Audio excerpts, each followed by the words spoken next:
Hi, this is Dave Mustaine from Megadeth, and you are listening to 89 FM. Dave, you're coming to Brazil soon in May to Megadeth's final show in Brazil, right? I want to know what goes through your head, knowing that this chapter is coming to an end soon. What goes through my head? Well, it's kind of bittersweet. Um, I'm happy that we get to play. Who wouldn't be? And I'm sad that I have a physical issue that's going to get worse. You can see on my hand right here. There's a line going right there. See that line? That's the thing that's going on my hand. It's not on my other hand, so you can see that. That's the injury to my hand that I'm dealing with right now. And I don't want to cut my hand open and have something go wrong. So I want to keep playing until I can't play anymore, which it might be 2 years, it might be 3 years, who knows. But I'll keep everybody posted. I hope you get well. Oh, thank you. And Megadeth has a deep connection in Brazil, if I can say that, because you've been to Brazil. Actually, you've done more than 40 concerts here. I want to know what makes the Brazilian crowd different to you. Passion. When we first came down to South America, we did Rock in Rio, and that to me was really mind-blowing. What was the first Megadeth concert in South America? I'm trying to figure out which one the first show was back in, I think it was in 85, maybe 86, when we started touring around the world. I don't know. I can't see it right now. Maybe maybe Kenny can look that up while we're talking. But when we started going down there, it was really amazing to see the passion that the fans had. In not only in Brazil but a lot of the other neighboring countries down there. Chile, Argentina, and of course, some other countries we didn't expect to have, our kind of music be embraced there because of the government back when we were first touring. I mean, remember, we've been doing this 40 years, so 40 years ago was things were way different where both of us, you and I, lived. So going down to play a concert in Argentina when they have a dictator isn't really great. Going into Venezuela when the things were as hard as they have been was difficult. We played in Russia and Eastern Germany, which was very difficult. But the show must go on. We love playing our music and we love our fans. And I don't know you very much at all besides the 2 minutes we've been talking here. But if you're anything like me, I don't really care where somebody's from. If I see somebody who's got a t-shirt on of a band that I like and I got the same t-shirt on, you know what? We could walk right up to a complete stranger and say, I love that band, and start talking. You can't do that in anything else but metal.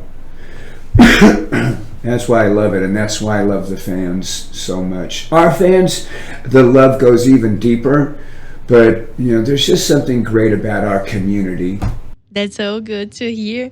And for this final show in São Paulo, is there what can the fans expect from this concert? Is it more like a celebration or more like an emotional goodbye? Well, I think it's gonna be more of the latter. It's gonna be a celebration. It's not going to be sad, that's for sure. I know that the fans will be sad until the lights go off and the music starts.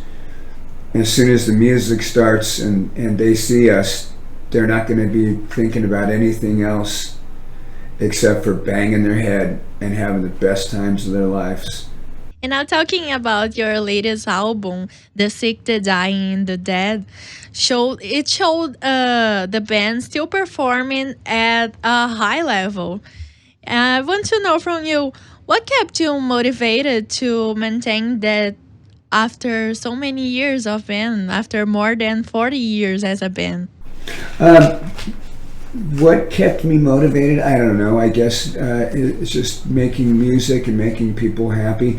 You know, our new album, the self-titled Megadeth album, came out and was very, very successful. And we knew on our last album, The Sick, the Dying, and the Dead, when that came out back in 22, I think it was, we knew that we had effectively turned things around, because there was a period after Marty Friedman left where the band kind of was struggling to find its identity, because, you know, in 1992 music stopped in America for heavy metal bands. You had to either be Nirvana or you had to be Poison.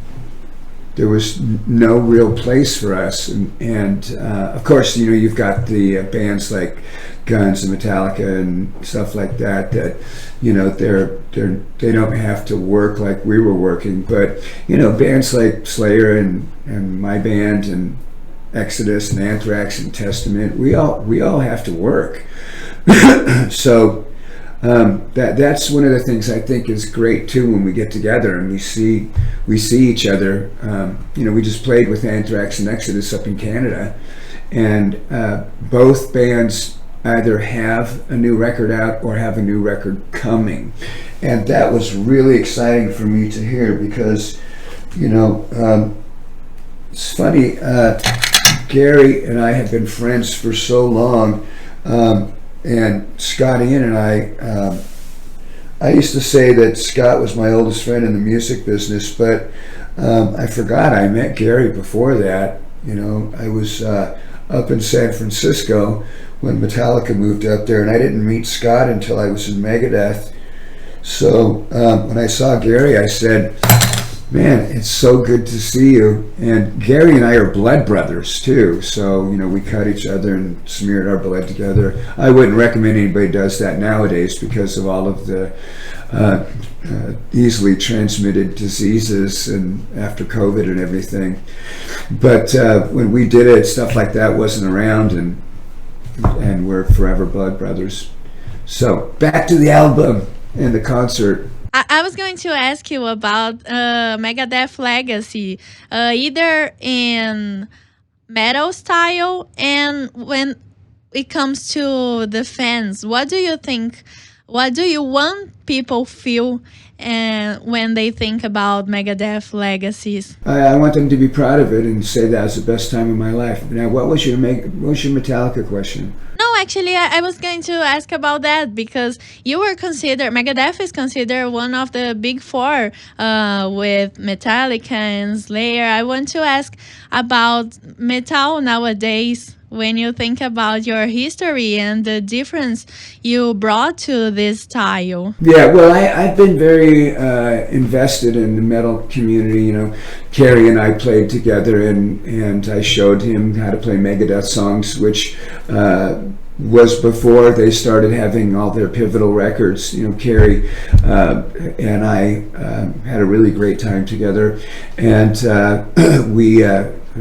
I wrote music in Metallica, and I wrote music in Megadeth. So I've been very influential with the guitar with these three bands. And when I met Scott and the guys in Anthrax out in New York, same thing happened. You know, their first record was very different from the record they made after they met me and the guys in Metallica. So I think that's great. I love all those bands, and I look forward to playing with them a lot. Now, coming down to South America, coming to Brazil, the show in Brazil sold out first. It was the first sold out show in South America, so it shows you how loyal the fan base is for us in Brazil, and we just love it. If things work out the way I'm hoping they will be, we'll be able to come back and play Brazil one more time before before the end. So, got my fingers crossed on my good hand. Yes, we are really looking forward to it. You got it. And now you're in a farewell tour. Is there any song, Megadeth song that you feel that just like feels different when you play live? A lot of them do. A lot of them do. But that would be a really long answer.